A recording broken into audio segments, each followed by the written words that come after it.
Enchanted Stag. There were once a brother and sister who loved each other dearly. Their mother was dead, and their father had married again a woman who was most unkind and cruel to them. One day the boy took his sister's hand and said to her, "Dear little sister, since our mother died we have not had one happy hour. Our stepmother gives us dry, hard crusts for dinner and supper. She often knocks us about and threatens to kick us out of the house. Even the little dogs under the table fare better than we do, for she often throws them nice pieces to eat. Heaven pity us! Oh, if our dear mother knew! Come, let us go out into the wide world." So they went out and wandered over fields and meadows the whole day till evening. At last they found themselves in a large forest. It began to rain, and the little sister said, "See, brother, heaven and our hearts weep together." At last, tired out with hunger and sorrow and the long journey, they crept into a hollow tree, laid themselves down, and slept till morning. When they awoke, the sun was high in the heavens, and shone brightly into the hollow tree. So they left their place of shelter, and wandered away in search of water. "Oh, I am so thirsty," said the boy. "If we could only find a brook or a stream." He stopped to listen, and said, "Stay, I think I hear a running stream." So he took his sister by the hand, and they ran together to find it. Now the stepmother of these poor children was a wicked witch. She had seen the children go away, and following them cautiously like a snake, had bewitched all the springs and streams in the forest. The pleasant trickling of a brook over the pebbles was heard by the children as they reached it, and the boy was just stooping to drink when the sister heard in the babbling of the brook, "Whoever drinks of me, a tiger soon will be." Then she cried quickly, "Stay, brother, stay, do not drink, or you will become a wild beast and tear me to pieces." Thirsty as he was, the brother conquered his desire to drink at her words, and said, "Dear sister, I will wait till we come to a spring." So they wandered farther, but as they approached, she heard in the bubbling spring the words, "Who drinks of me, a wolf will be." "Brother, I pray you, do not drink of this brook. You will be changed into a wolf and devour me." Again the brother denied himself and promised to wait. But he said, "At the next stream I must drink, say what you will. My thirst is so great." Not far off ran a pretty streamlet, looking clear and bright. But here also in its murmuring waters the sister heard the words, "Who dares to drink of me, turned to a stag will be." "Dear brother, do not drink," she began. But she was too late, for her brother had already knelt by the stream to drink. And as the first drop of water touched his lips, he became a fawn. How the little sister wept over the enchanted brother, and the fawn wept also. He did not run away, but stayed close to her. And at last she said, "Stand still, dear fawn. Don't fear. I must take care of you, but I will never leave you." So she untied her little golden garter and fastened it round the neck of the fawn. Then she gathered some soft green rushes and braided them into a soft string, which she fastened to the fawn's golden collar, and then led him away into the depths of the forest. After wandering about for some time, they at last found a little deserted hut, and the sister was overjoyed, for she thought it would form a nice shelter for them both.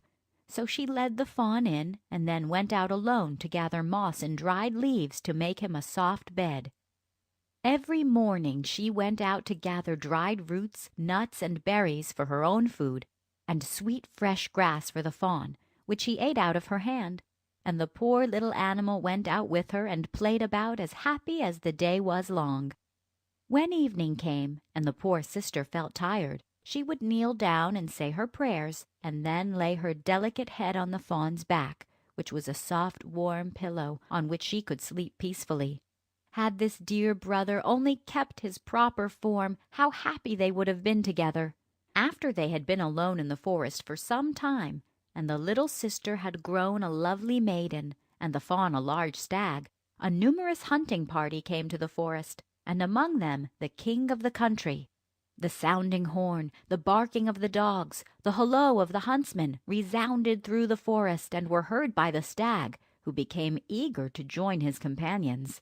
"Oh dear," he said, "do let me go and see the hunt. I cannot restrain myself." And he begged so hard that at last she reluctantly consented. "But remember," she said, "I must lock the cottage door against those huntsmen.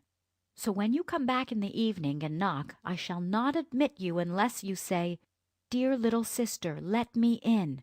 He bounded off as she spoke, scarcely stopping to listen, for it was so delightful to him to breathe the fresh air and be free again.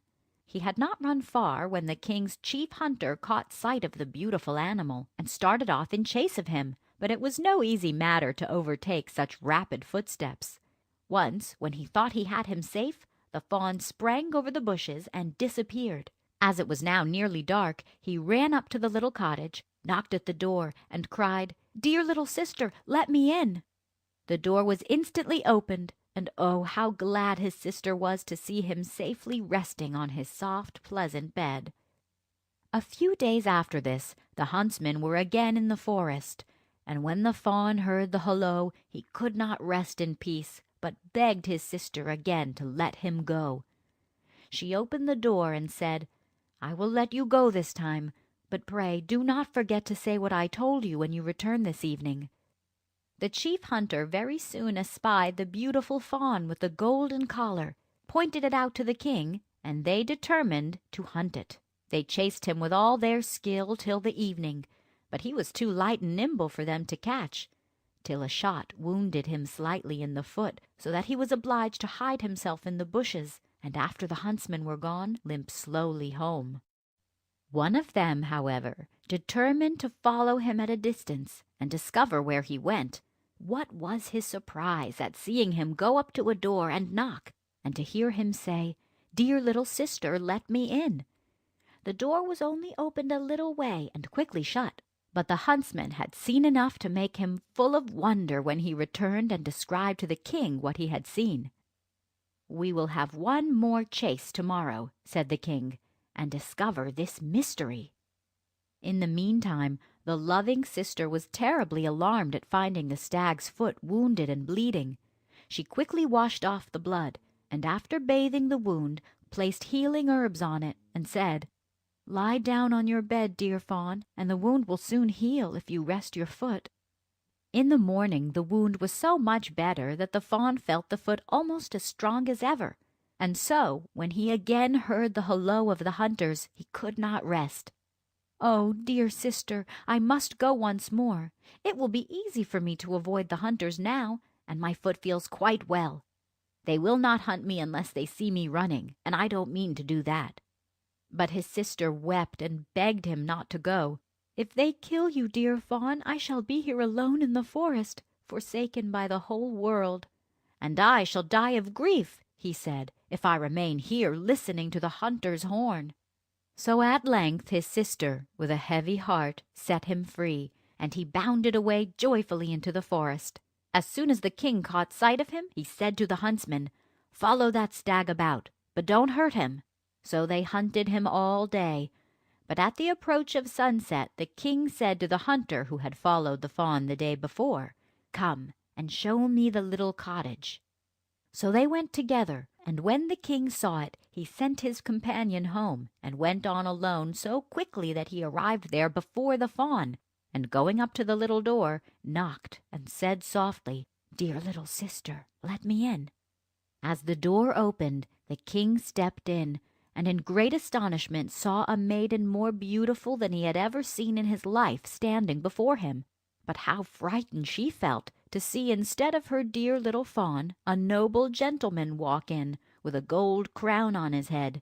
However, he appeared very friendly, and after a little talk he held out his hand to her and said, "Wilt thou go with me to my castle and be my dear wife?" "Ah, yes," replied the maiden, "I would willingly, but I cannot leave my dear fawn. He must go with me wherever I am." "He shall remain with you as long as you live," replied the king, "and I will never ask you to forsake him." While they were talking, the fawn came bounding in, looking quite well and happy. Then his sister fastened the string of rushes to his collar, took it in her hand, and led him away from the cottage in the wood to where the king's beautiful horse waited for him. The king placed the maiden before him on his horse and rode away to his castle, the fawn following by their side. Soon after, their marriage was celebrated with great splendor, and the fawn was taken the greatest care of, and played where he pleased, or roamed about the castle grounds in happiness and safety. In the meantime, the wicked stepmother, who had caused these two young people such misery, supposed that the sister had been devoured by wild beasts, and that the fawn had been hunted to death. Therefore, when she heard of their happiness, such envy and malice arose in her heart that she could find no rest till she had tried to destroy it. She and her ugly daughter came to the castle when the queen had a little baby, and one of them pretended to be a nurse, and at last got the mother and child into their power. They shut the queen up in the bath, and tried to suffocate her, and the old woman put her own ugly daughter in the queen's bed, that the king might not know she was away. She would not, however, let him speak to her, but pretended that she must be kept quite quiet. The queen escaped from the bathroom where the wicked old woman had locked her up, but she did not go far, as she wanted to watch over her child and the little fawn. For 2 nights the baby's nurse saw a figure of the queen come into the room, and take up her baby, and nurse it. Then she told the king, and he determined to watch himself. The old stepmother, who acted as nurse to her ugly daughter, whom she tried to make the king believe was his wife, had said that the queen was too weak to see him, and never left her room. "There cannot be 2 queens," said the king to himself. "So tonight I will watch in the nursery." As soon as the figure came in and took up her baby, he saw it was his real wife, and caught her in his arms, saying, "You are my own beloved wife, as beautiful as ever." The wicked witch had thrown her into a trance, hoping she would die, and that the king would then marry her daughter. But on the king speaking to her, the spell was broken. The queen told the king how cruelly she had been treated by her stepmother, and on hearing this he became very angry, and had the witch and her daughter brought to justice. They were both sentenced to die, the daughter to be devoured by wild beasts, and the mother to be burnt alive. No sooner, however, was she reduced to ashes than the charm which held the queen's brother in the form of a stag was broken. He recovered his own natural shape, and appeared before them a tall, handsome young man. After this, the brother and sister lived happily and peacefully for the rest of their lives.